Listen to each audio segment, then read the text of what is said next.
Welcome to the Building Bridges Constructing Change webinar series today. This session is titled Impact Lens Investing, Grabbing the Investor's Attention. This webinar will be recorded and uploaded on the BB YouTube channel, so feel free to watch it again. Of course, share it with all your interested people in your network who cannot join today. I am Karen Hitschke, I'm the CEO of Building Bridges, and it's a pleasure to welcome you today. So this is the first of 3 webinars in this series designed as preparation to the build-up to Building Bridges in 2024, which is going to happen December 9th to 12th. And impact lens investing is really a core theme that will be addressed at the conference in December, because it's such an important element and development in finance. This year is quite special for us. It's the 5th year event anniversary. And we're also celebrating this year the establishment of the Building Bridges Foundation, which is a status which will much better enable us to serve the Building Bridges community, so all of you. And we hope, of course, to see many of you in Geneva in December at the conference. Registration is open on our website now. And it's my pleasure to hand over to Kostis Tselenis, who's your moderator for today. And just a few introductory words for Kostis. He's really considered a pioneer in the sustainability and impact investing market in Europe, has 2 decades or more of experience in managing portfolios with funds as well as direct investments, targeting global environmental and social challenges. He's managing partner of Swiss Impact Office, a founder of the Hellenic Impact Investing Network, and the board chair of Generation Forest Invest. And with that, I wish you all an exciting and engaging webinar. Kostis, the floor is yours.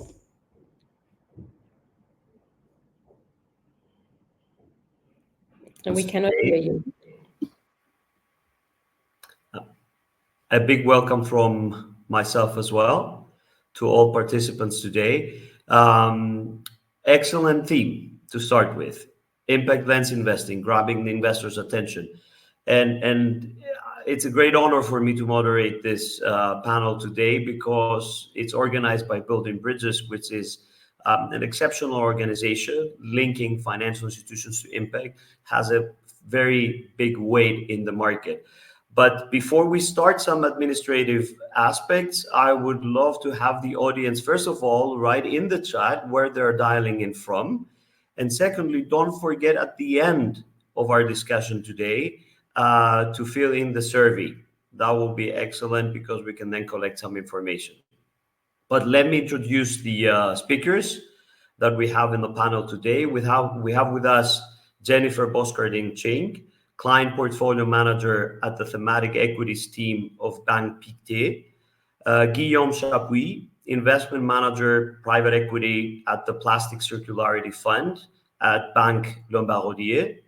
Sandra Halilovic, head of the H2R, the hardest to reach development facility from Acumen. And Krisztina Tora, a business partner and a friend, who is Chief Marketing Development Officer at GSG Impact, the global steering group for impact investment. And as you understand, we have an exceptional mix of thought leaders for this seminar today, who nevertheless represent different angles in the spectrum of impact lens investing. And I think this very attribute makes our discussion extremely interesting. I will start with the first questions. I will start with Jennifer. Jennifer, beyond Pictet's responsibility, strategy, its philanthropic offering, the bank has a long history of integrating ESG factors into investments decision across your asset management offering. And I was wondering, when it comes to thematic investing, how do you think this has actually helped in the last, let's say, 10 years to address climate change? Thanks a lot for that question, Kostis, and also hi everyone. Thanks for having me. It's really an honor to be here. I'll just quickly give a little bit about my background and then I'll jump into that question because it's a very interesting one. So I have a background actually in environmental policy. So I used to work with public institutions. I actually, prior to joining a bank, I worked in the renewable energy industry, where I was part of a large German utility developing renewable energy projects. So environment, climate, and clean energy in particular, that's really kind of my passion, my area of interest. And over the last 4 to 5 years, I've been working on the financial side in the thematic equities part of Pictet, where essentially what we do is that we run or we manage funds, large public mutual funds, large strategies that invest along certain themes. And these strategies are essentially listed equity funds. All right. So they invest in kind of stocks of publicly listed companies.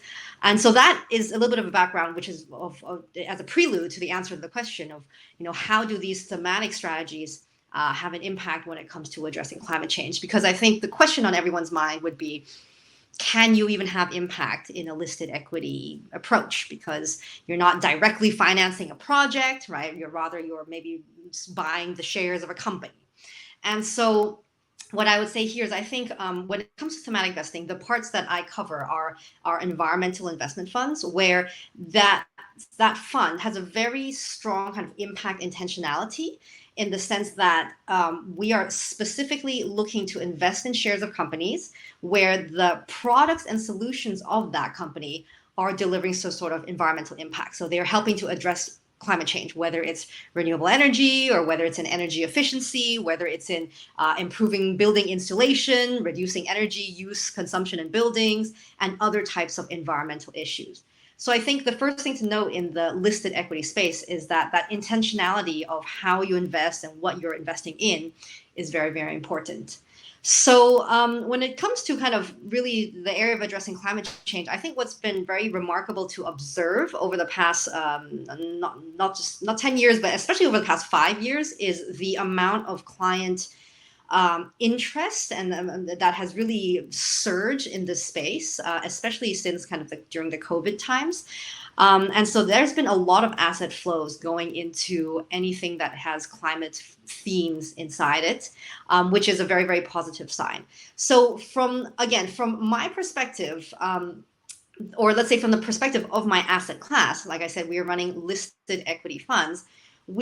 On that impact spectrum, our strategies, right, our funds really fall along that, what I would call as kind of financial first impact strategies, meaning that you have that dual objective of providing an attractive financial return for your clients, or let's say attractive risk adjusted return, at the same time as being able to demonstrate that you are having positive impact by investing in these companies where their products and services have positive impact. And I think in most cases, there are two main areas where this has been contributing, where it can help in that way.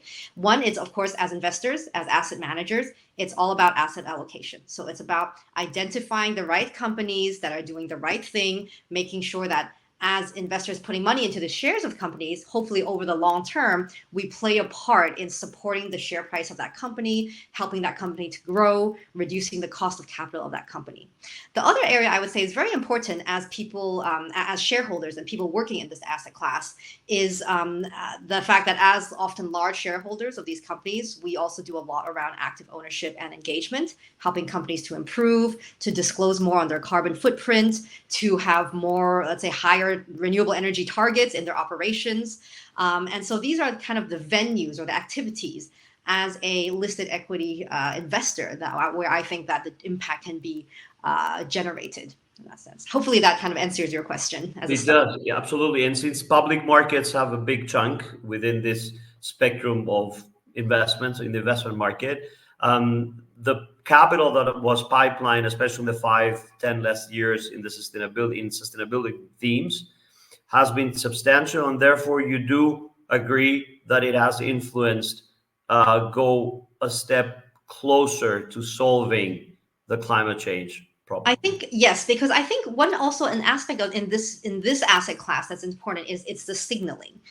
Because again, we should really think about impact in different asset classes differently, because obviously, if you're investing in bonds or private equity or venture capital, your venue of impact, how you generate impact, is going to be different, very different, right? And so we cannot put everything into the same framework or the same mold.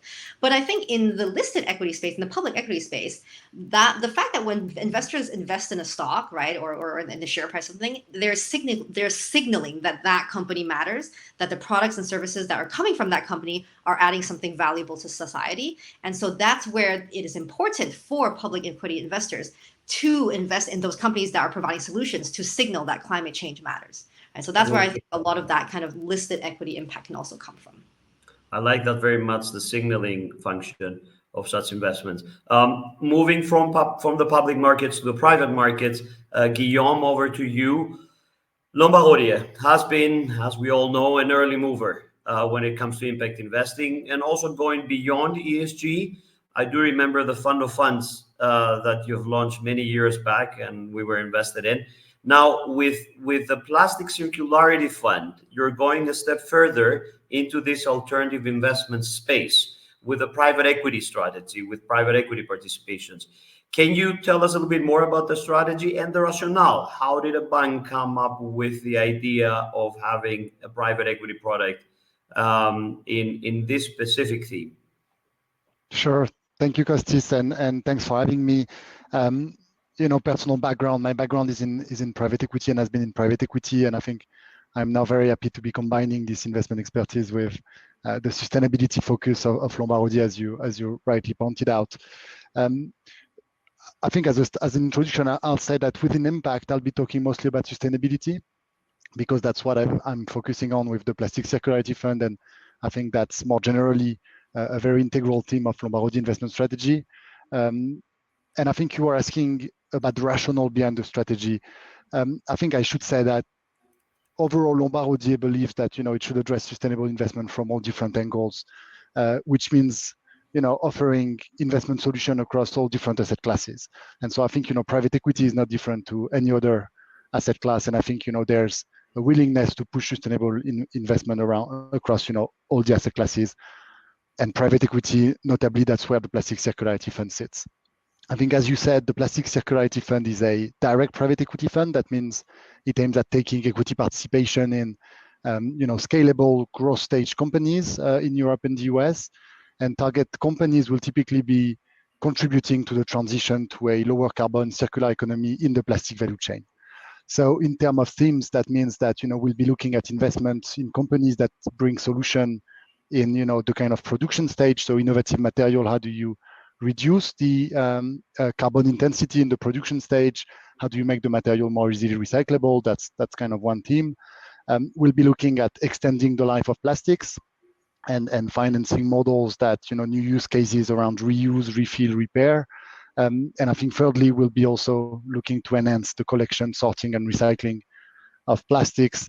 That goes not only with operators, but also equipment, enablers, data. That's an impact fund. So I think very important to us is measuring this impact and tracking this impact. And I think the two criteria we'll be following with these funds are greenhouse gas and plastic waste. And we'll be looking at how much is avoided or reduced with each of the individual companies. And we'll be taking minority shares only, but we seek to be given these private companies to have impact at company level. And I think it could we're quite flexible, but it could be also going up to board representation or board seats with the companies and influencing the company strategies. And I think as you said, right, launching new strategies is never easy, and in all cases, getting the right capabilities is key. And I think in this specific case, I believe we're between the expertise of Lombard in private assets, it's been nicely complemented by two elements. We have a lot of industry expertise coming from our industry partner. This one has been launched with the Alliance to End Plastic Waste, which is a charity backed by large players of the plastic value chain. And they provide, technical expertise in identifying and evaluating possible targets for the fund. And that's really key in such a complex, space as plastics. And I think we are also relying heavily on the sustainability expertise of Lombard. We have internal sustainability research team that are instrumental in evaluating the impact component of our investments.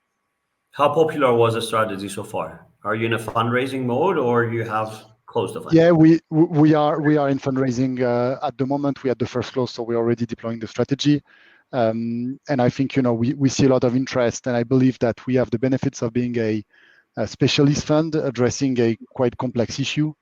And so I think, that's where we see a lot of interest in having the right setup.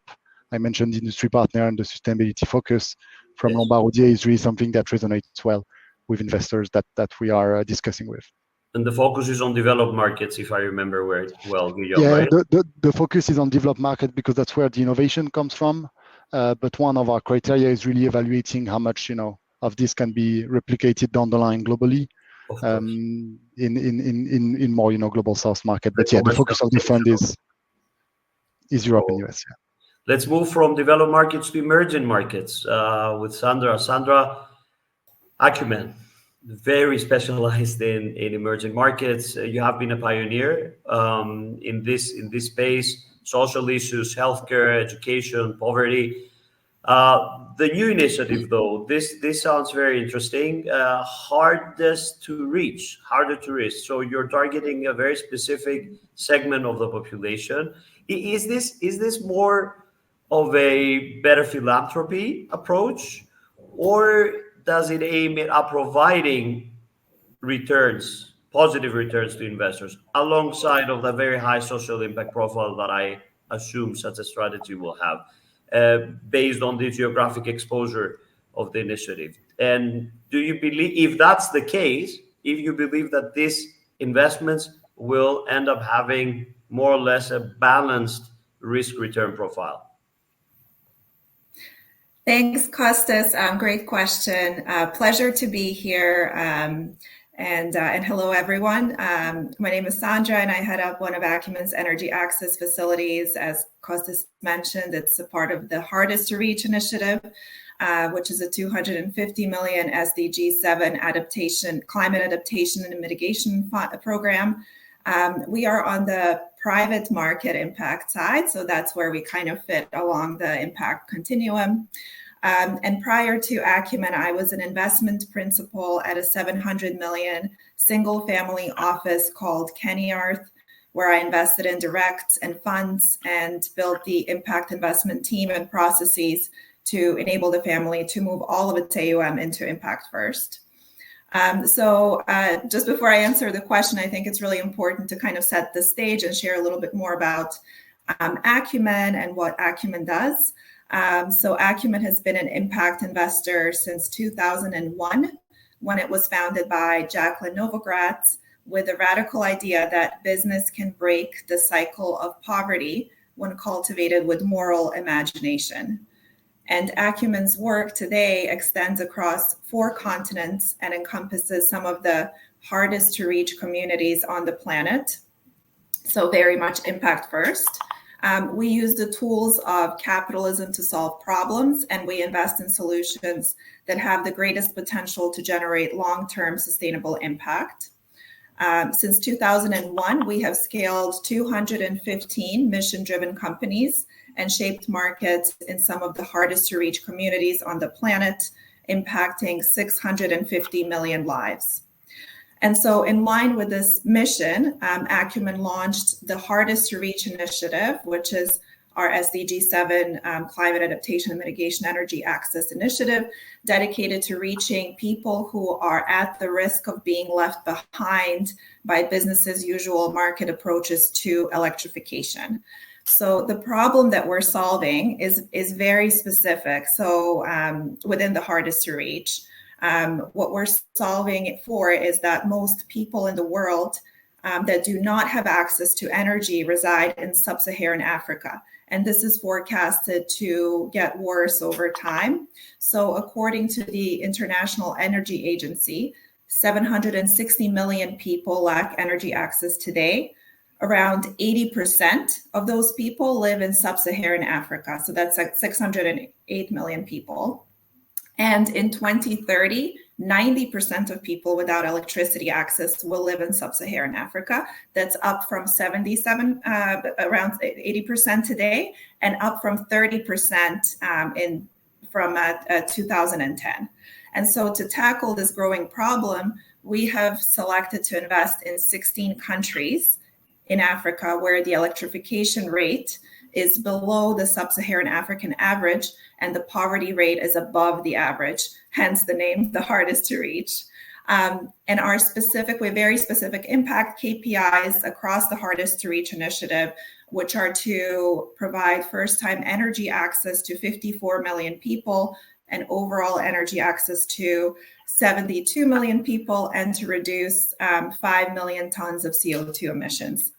So to your question about risk return, I think it's very clear that we're impact driven. I think what's really important to note when we think about kind of risk return profiles of our investments and of it is to sort of zoom out and think about the initiative as a whole. So we're funded by different types of capital, including commercial and philanthropic capital. And our approach is to match the type of capital to the problem that we want to solve, rather than starting with the form of capital or returns first. And so one ways that we do this is through blended finance, which I'll be very happy to explain in a bit more detail later. Thank you for that. And my experience says that the risk perception that the Western world has, especially the investment community when it comes to Africa or Latin America or Asia, is wrong. And we have proven, I think, in the last 10, 20 years that the risk profile of such investments is actually not as high as we would expect it to. Default rates in micro lending, for example, we compare it to European statistics and we see that they're actually lower. So maybe we should also change our thinking of how these markets work and how actually we measure the risk profiles. And I also should add here that potentially I believe that impact strategies are the best way to access the geographies. So for a mainstream investor that wants to go to Africa, I feel that the risk is again lower if the strategy is very impactful. But you're going to tell us a little bit more about that in the second row of questions. I'll go to Krisztina when we're talking about global organizations and how you build ecosystems and risk profiles. Krisztina, GSG consists today for more, I always get the number wrong, 44 countries? It is 44 countries, right? Yeah, actually just added China, so 45. 45 countries around the world. I think it's the biggest impact organization globally. You're representing these countries. You have a national advisory board or an impact partner, a local impact partner in each of these countries. So my understanding is, especially because I'm leading such a global impact, local impact partner in Greece, that the teams are trying to build the ecosystems and drive more capital towards the, let's say, the United Nations Sustainable Development Goals.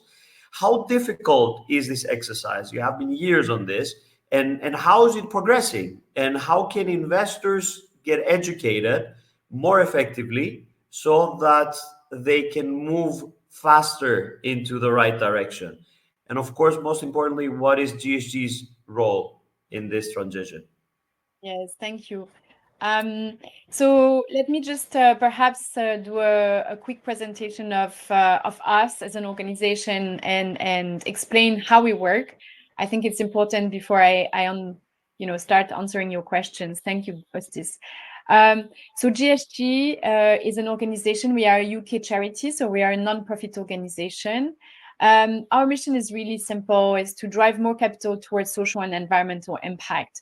And so one of the ways that we do this is by supporting local ecosystems in creating these new national institutions that will be representative of the entire ecosystem for impact in their markets. So the entrepreneurs, the suppliers of capital that go from large asset owners all the way to commercial banks, impact investors, foundations. Very importantly, the governments and the policymakers who are always in partnership with these groups, and also other market builders that might be academic institutions, consultancies, and so on. So all of these people come together and co-create a national strategy for impact, and then implement that strategy, which usually means that they will work on policy changes and also potentially work on new financial vehicles that may be missing in the markets. So we call them national partners, and we have those in 45 countries today. And so it's a really interesting collaborative movement where all of these organizations are working towards the same goals, which is how do we make sure that impact is a decision driver for all decisions, investment, business, policy, and consumption decisions. So one of the challenges, and yes, Kostis, is not an easy job, right? It's a difficult job. But the more people we embark on this journey, the easier it gets. I think from my perspective, that there are two really big challenges that we're trying to address. One is the fact that we think, and that's our kind of problem statement, that decision makers, including investors, don't have the right incentives or information or knowledge to really drive capital towards social and environmental change. The second would be something that is kind of within that realm, but something I wanted to really mention and double click on, which is the challenge of integrating social with the environmental dimensions when looking at an investment. And I think that we have a great panel today because my understanding is that the three different types of investors that we have this, intention of really looking at both the environmental and the social dimension all together, and that's a really great. These are three really great examples, but most of the time this is not happening, and it's incredibly important to encourage investors to have a more systemic approach and look at all of the sustainability dimensions of their investments. And so, is it progressing? Well, I would say yes. I think that there are two really important aspects to the progress, or I mean several, but at least two that I want to mention. First of all, there is really a growing awareness and momentum behind investing for impact, and the fact that these we have on this panel Pictet and Lombard, which are household names in the investment space, and the fact that these institutions have gotten into seriously into impact and impact investment is a great sign and signal. And Jennifer, you were mentioning signaling to the markets, and that's really important. And generally speaking, I would say that there is also a growing body of evidence that says that by investing for sustainability, you can generate superior financial returns. And that's work that, for example, our sister organization, the Impact Valuation Foundation, is working on. Their most recent data point is that impact investors generate on average 4% better annualized returns. NYU has done research as well to say that approximately 60% of companies do much better and outperform in financially speaking when they have good sustainability practices. BlackRock has done also a lot of research on this and have said that 81% of sustainable investment strategies outperform peers when markets are volatile. So, I mean, those are just examples to show that more data is now available to really underpin the strategies that investors are taking towards sustainability. And the second one around progress is the great work that has been happening around impact transparency. So we've been involved for a long time now. We're sitting on the consultative committee of the International Sustainability Standard Board, which is one of the standard-setting organizations that has been pushing forward for better impact transparency. We know about the European regulations in this direction as well. And so all of this is really kind of setting a path towards progress. And just to kind of wrap up on this question, our role is really knowledge for action and bringing people together to share what they are learning, what is working, what is not working real time, so that we can create better information, more evidence, and really contextualize also the recommendations and the actions for different stakeholders. Thank you so much for that, Krisztina. Quick reminder here for our audience, please come up with questions in the chat so that we can start collecting some of them at least. You mentioned, Krisztina, tools. We need tools, we need new examples. Now we have more. to say, especially when it comes to performance of impact lens strategies. Let me go to Jennifer and ask, do we see any innovation and trends? What do your clients say? How do they, are there any special preferences in this, in your audience, in your client's audience? And if you, I see that you had experience with renewable energy strategies from previous positions in your career. Is this still a dominant theme when it comes to thematic strategies, or is this changing? Do we see different stuff than a 70% renewable energy linked portfolio in a public equity strategy? Yeah, all very good questions. Actually, first, let me just piggyback off what Krisztina was saying about the performance part, because I think, coming from the banking industry, the first thing we need to address is the performance, because I think there's still a lot of this misconception today. A lot of people still think that impact investing means concessions or bad performance or giving up on returns, right? And there's just a lot of examples of, publicly listed strategies out there or private strategies where it's simply not the case. And just I can just think of some off my mind, at least from the ones that I'm working with. So Pictet has a water strategy that has been now running since the year 2000. So it has about 24 years of track record, and that strategy has pretty consistently been able to outperform the global equity markets. We also have a broader environmental solution strategy where it's not just investing in renewables, but also investing in energy efficiency, water management, pollution reduction, waste management, et cetera, and that strategy has been running now for 10 years. And that strategy has since inception of the strategy, so over the 10-year cycle, has outperformed the global equity markets by almost 3% on an annualized basis. So if people are looking for evidence or proof or data points that you can have an impact lens and outperform or generate attractive returns, I think there's enough evidence out there using products that we already have today. Anyway, so that was a little bit of a segue on the performance part, but then getting back to what our clients very interested in at the moment. Interesting thing on the renewables. So renewables, I think on a long-term basis, because as thematic investors, we look at environmental themes and we are always long-term.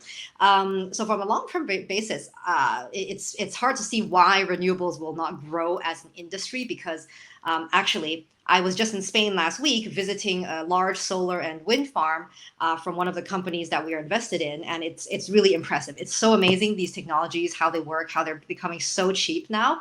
But from an investor perspective, at least on the listed equity markets at the moment, this is a very challenged space. So we've been seeing a lot of capital flying away from renewables due to macroeconomic conditions that are not supportive at the moment. So you have higher interest rates, renewables tend to be quite kind of capital expenditure heavy, and there's been some issues with supply chain shortages leading to bottlenecks and longer project lead times, some permitting bottlenecks. So unfortunately, renewables is not a very favored space for public equity investors at the moment, and you can see that reflected in the share price. But this is, again, we're long-term investors. These are kind of short-term phenomenons, and it will not always be like this, right? There's always going to be cycles. So let me not be a Debbie Downer and talk about what's more interesting or where we're seeing more opportunities at the moment. I think two areas in particular. In pollution control, maybe some of you have been hearing a lot of regulations coming out on detecting and destroying PFAS chemicals. So if you don't know about PFAS chemicals, it stands for per and polyfluoroalkyl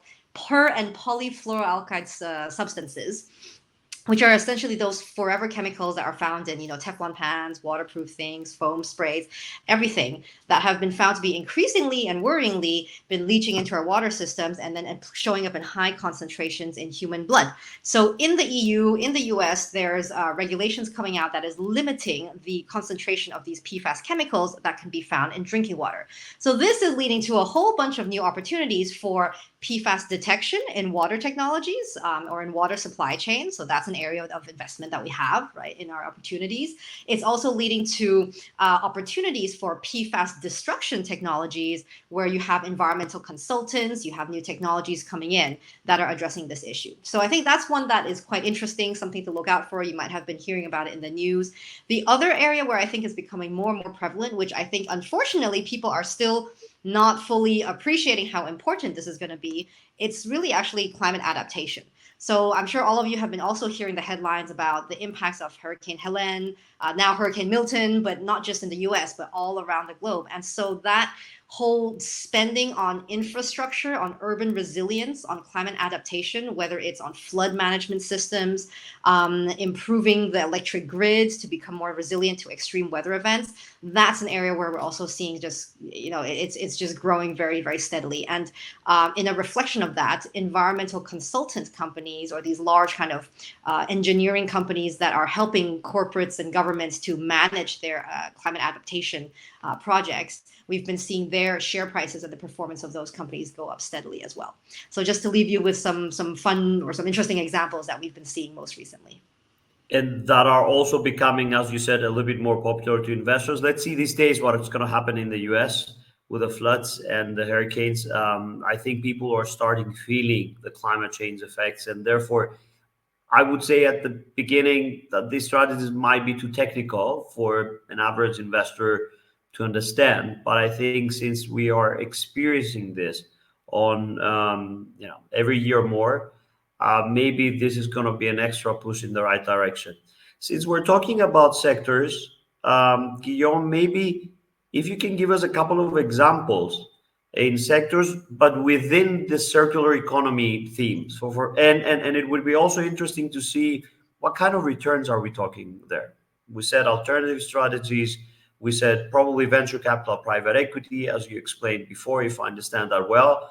What would be the spectrum when it comes to financial returns? And if you feel that we can fight the misperception that we have in the market that impact investing is not necessarily always performing well. And I see this misperception on a daily basis when I meet old colleagues that are working in banks or wealth managers in Zurich, financial institutions. And it's sad, I think, because it's penalizing a methodology that has been evolving so much over the last 10, 15 years. Can you comment on that? Sure, and thanks for the good question. And I was smiling when I was hearing Jennifer talking about PFAS, because that's, I think, components used in a lot of materials, including plastics, and I think some of the bans also pose a lot of challenges, but also opportunities, right, for substitution of those materials and alternative technologies. To your first question, around the promising sectors in circular economy, I would say that overall, the transition to a more circular economy will affect most industries, right? I think there's like profound changes needed in virtually any industry. That said, you could always, look at specific macro themes where there's urgent investment needed at scale to kind of, make this transition happen. That's the case of energy system. There's a lot going on around electrification, obviously, but not only, greening the supply. It's also, emergence of new storage. It's also, increasing energy efficiencies. And Sandra was talking even about, reaching out in terms of getting access to energy there. You have the circularity of materials. That's what we're doing with plastic circularity. But I think that's something that, you could look at virtually any material. How do you reduce the intensity of primary material used and kind of put more circularity in the loop? And there you have a lot around new sustainable materials and less new material dependency. And I think there's also a big theme around how we use land and oceans. How do we think about new food system, climate-based forestry, as well as sustainable food production? So that's kind of a it seems like a lot of mega themes, but I think our conviction is really that virtually any industry will be impacted by the move to circularity. And I think talking about the returns, I can only confirm what Jennifer and Krisztina were saying. Honestly, we would seek market, it depends of the asset class, but we would seek returns in line with the traditional market. I think the conviction is that the environmental and social performance, is really coming on top of the financial performance and not instead of it. And I think the reason for that is that if you take a long-term view, over the long run, the sustainable investment, you will see a lot of upside materializing for companies that provide solution or leading the circularity transition, while companies that are lagging in that regard, you will see a lot of investment risk emerging. So it's more than just, a conviction that it's good to invest in sustainable businesses. It's also that those will be the one emerging as the leaders of the economy tomorrow. And I think we see that specifically for plastic circularity. Our thesis really benefits from strong, favorable market trends around growing customer demand for sustainable products across packaging, textile, automotive, and I think plastic obviously is everywhere, but also increasing regulation. I think just for plastic, you've seen in the past couple of years a new packaging regulation at European level. There's a global treaty discussed at UN level, and I think regulation will really put the long-term target, and that will provide the tailwinds for companies addressing this issue to be scaling fast. And I think when we look at businesses, we've already done a number of investment with the fund. When we look at businesses, we really take the traditional financial framework to evaluate them, and because they benefit of those strong market tailwinds, the return expectation is really in line with what you would see with other businesses, right? And I think that's really important for us in our evaluation. And I would just maybe reflect on what Jennifer said around temporary interest from investor or not around specific themes. And I think that's where with private asset and with a private equity strategy, you're definitely less exposed to those probably change of investor focus, because you take a longer view, you have a long investment period, and you can really accommodate to a speed of transition that can be slightly uncertain, but the long-term trajectory is very clear, and that's what we are addressing with a private equity strategy. I hear you. And regulation is important, but it also has to have the exact timing to align with the maturity of these technologies and solutions in the market. Otherwise, it creates problem and it can disrupt economic activity. We've seen a couple of examples like that, especially on the plastic problem in Europe. Some initiatives were probably too early, but so much more of a reason to fuel this kind of strategy so that this kind of technologies can mature and be disseminated in the market. Guillaume, I have one question from the audience, and I'll bring it up here. I think probably you can answer that. If you see the impact of CSRD on your impact investing practice, since you also address regulation, very quickly if you can. Sorry, and CSRD? This is the abbreviation that I get from the audience. We can look it up, and I can go back to you again with this question. Yeah, I think it's probably a reporting guideline. Correct. I'd expect. I think that's a topic. Obviously, it comes to reporting, signaling, tracking.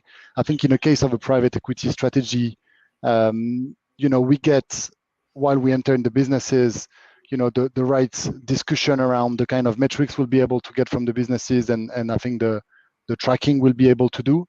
And so I think before investing, I think we get the kind of visibility around the metrics we'll be able to see, and we've got the impact to make that change, if needed at company level, to be able to implement the right metrics, reporting, etc. Right? So I think that's something we obviously take into account, and I think we have to report on all the investments, and I think that's something that is helpful for us, but by nature, having a meaningful impact at company level, we're able to drive those kind of changes. Then maybe Jennifer can also comment on this very quickly. On the CSRD, yeah.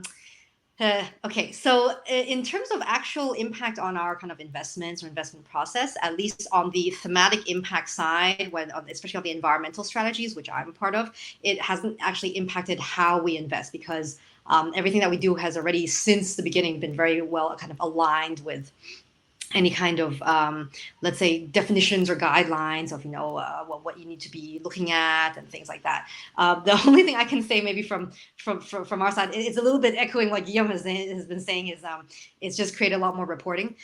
So now we're talking about, hundreds of pages of reports that are being made, distributed, or at least made public every month or every quarter on all of these different metrics.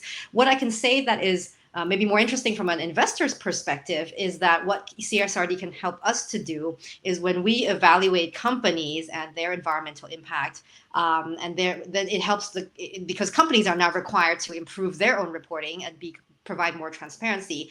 That can help investors when it comes to disclosure and transparency. So, I think overall it's helpful, but of course it does generate more kind of more resources were required for that part, right? For understanding what the regulations mean, for reporting on that, for gathering all the data, et cetera, et cetera. And so we kind of feel that on our as well.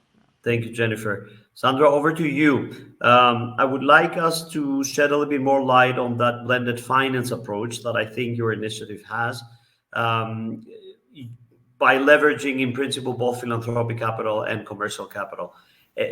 How does this work, and especially in terms of de-risking the strategy to the eyes, or actually and practically doing this for the more commercial investors that are coming for capital for profit, or they need a very specific risk return profile? And did it work in the last 10 years? I've heard it a lot. I don't know if it has been able to pipeline catalytic capital, blended finance capital into such initiatives at the degree, at least, that we would expect it to 10 and 15 years back. I think you would be probably the expert to answer that. Yeah, thanks, Kostas. And I think that this also maybe brings in, I'll try to bring in some of the questions that the audience has been asking about, crowding in commercial investors into impact investing and in Africa in particular, in frontier markets. So as I touched on earlier, our approach is to match the type of capital to the problem that we want to solve, and blending different forms of capital rather than starting with the type of capital or returns with the same sort of investor. So as part of the hardest to reach, we have investors who are commercial investors investing from their balance sheet, to development finance institutions, to philanthropic capital from foundations and ultra high net worth individuals.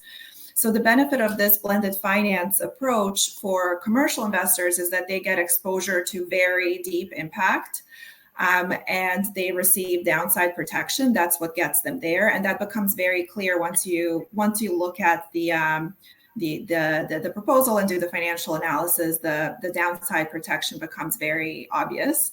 And then the benefit to more philanthropic capital is that their funds catalyze larger amounts of money towards the given initiative that they otherwise would not be able to fund themselves through sort of more traditional philanthropic capital, which is grant capital that doesn't come back to them. And that obviously that capital is very scarce. So this allows them to catalyze additional capital on top of that. So maybe helpful to talk through an example. So in the case of the hardest to reach, we received 65 million anchor funding from the Global Climate Fund, which is the world's largest climate fund. And this 65 million catalyzes an additional 185 million, so nearly 3 times what the Global Climate Fund or the GCF put in, to enable us to invest in more companies and reach more people. And so what I think is very powerful about this is that, this additional capital, so the 3x that sits on top of the GCF, will come from more commercial investors, including from Shinhan Bank, which is a leading Korean commercial bank. And for the bank, this will be its first private sector investment in Africa ever. And in their words, they invested because number one, they believe in the power of solar solutions in Africa, and number two, because the structure protects them from downside risk.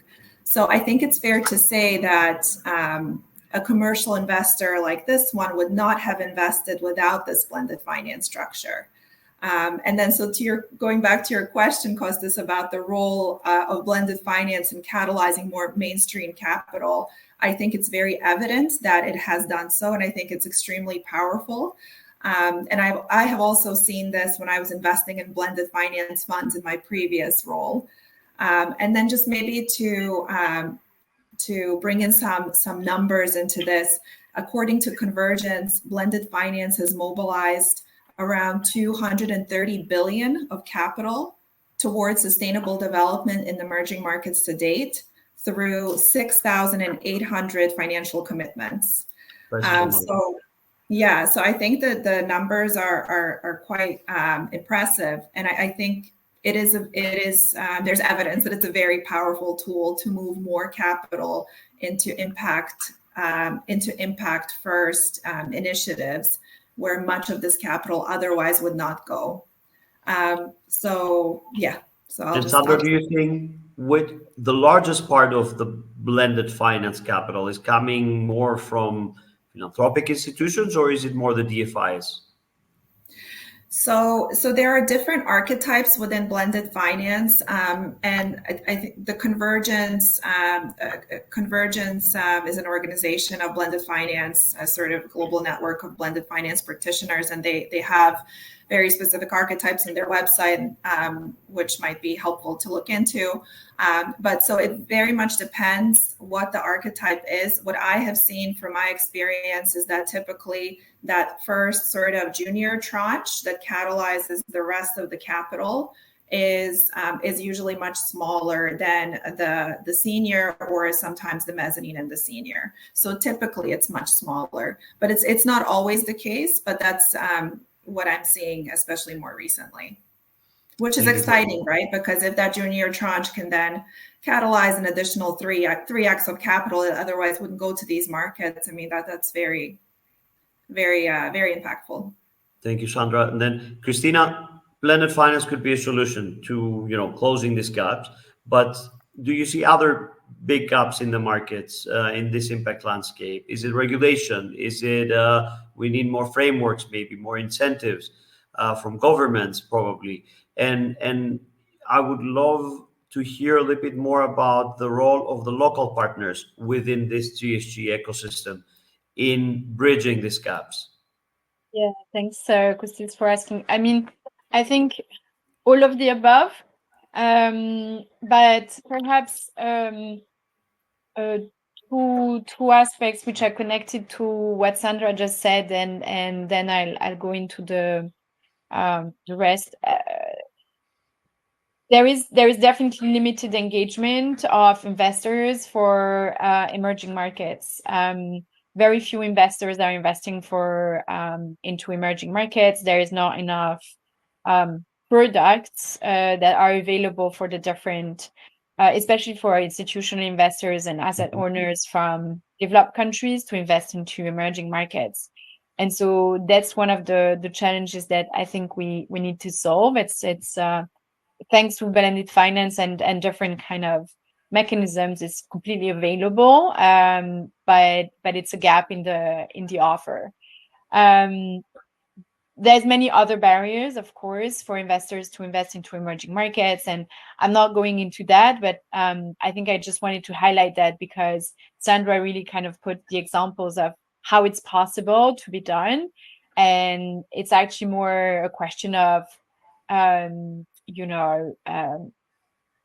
political will and general will to actually solve the gap of financing for the SDGs in emerging markets. And so therefore, specifically, there is a number of solutions that are available and that are being discussed. I want to highlight the importance of a conference which is happening next year, which is, the short nickname is FFD4. It's a UN conference which will follow 10 years after the Addis Ababa conference. And basically, in my perspective, is the single most important opportunity. It's probably even more important than 2030 because it's a conference which will discuss how we reform the architecture of development finance. And so that's where a lot of these solutions will be discussed by governments on how we scale up what already works and what we know works, because we have many examples. And so I think that that's a really good kind of example of how we can influence with the examples, with the evidence base of what's happening on the ground, larger policies and global conversations that really can push to create a better environment for investors and also other participants to address the barriers that we see today. So how do the national partners in the different countries address and kind of contribute to this? First of all, I think that the most important dimension is the collaborative dimension. So many times different people work in silos, are not necessarily used to work across those, sectors. So investors maybe don't have the, don't know how to work with governments. Governments don't know how to work with investors and civil society organizations. And so the ability to all come together and really, reflect on what are the most important barriers or the perhaps, low-hanging fruits or quick wins that can really accelerate the flow of capital towards impact with a collective discussion is, the first most important contribution to kind of changing the environment. The second is, of course, working with governments on changing regulations and improving policies. There's many examples, but just to give one example, for example, in South Africa, foundations are not necessarily where the regulation doesn't allow them to do investments.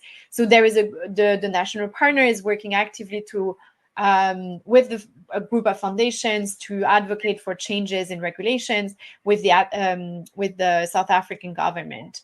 And then what we're seeing as well is the fact that, and especially in emerging markets, oftentimes there's not sufficient amount of intermediaries. So VCs or private equity funds that are able to invest into impactful small businesses in their markets. And so the question is, how do we strengthen the intermediary market? How do we create more of those funds, or how do we strengthen the existing ones to be able to invest into those smaller impactful businesses?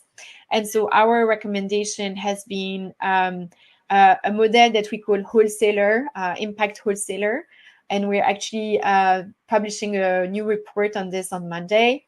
And so the idea is kind of, how do we create market building fund of funds that have this ability to create new funds or strengthen the existing fund market that can then, kind of trickle down the investments into smaller ticket sizes that are not always available in the markets for small businesses. We will look forward to the report on Monday. Last question for everybody, less than half a minute each from the audience. How can we make impact investing more attractive to traditional, I would add, mainstream investors that are very skeptical? A few seconds each. I'll start with Jennifer. Sure. Yeah. Sorry, I hope people can hear me. It's apparently my stream might be lagging. Okay, so it's interesting because in my role, I actually meet all types of investors and clients, and also those who are more traditional or skeptical. So in my view, at least when it comes to environmental impact investing, right, it's really just about reaffirming kind of the fundamentals that all of this is just logical and makes common sense, because it doesn't matter what your views are on ESG or impact or anything like that. In the end, the bottom line is that everyone agrees we need clean water, right? Everybody prefers to have clean air and not be breathing in pollution. Nobody wants PFAS chemicals in their bloodstream. And so then when we talk about the types of companies that we invest in, and that can inspire the mainstream investors, you feel? Sorry? So themes, examples, I keep that from you, can inspire mainstream skeptical investors. Sandra, 2 words, what can inspire them? What do you think? Look at the numbers of a blended finance fund. Just look at the numbers. If you sit on top of that structure, I like that very a lot. little risk there. Guillaume, what can inspire mainstream investors, you think? I think it's numbers and examples. I think when we invest in businesses, we try to find businesses that are sustainable, cost competitive, and same or better performance than incumbent solution.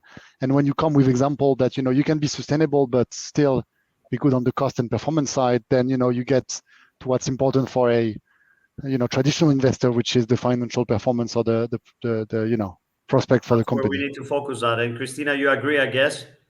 I agree. I'm trying not to repeat. I will say webinars like this one or panels like this one giving examples, showing, kind of the richness of and the diversity of strategies that can be adopted across asset classes. Fantastic. And I'll close with this. Thank you so much all for participating. I think that was an exceptional panel. I know that every moderator says that for every panel out there, but I really like the mix and the balanced mix actually from the different approaches. Thank you very much to our audience that dial in from all over the world. I've seen London, I've seen India, I've seen Geneva, Zurich, Asia. Thank you so much for attending today. Of course, the session will be recorded and published also, so for the people to be able to revisit it. Thank you all so much, and thank you Building Bridges for making this possible today. Thank you, Kostis. Thank you, Building Bridges. Thank you very Thank much. you. Bye, everyone.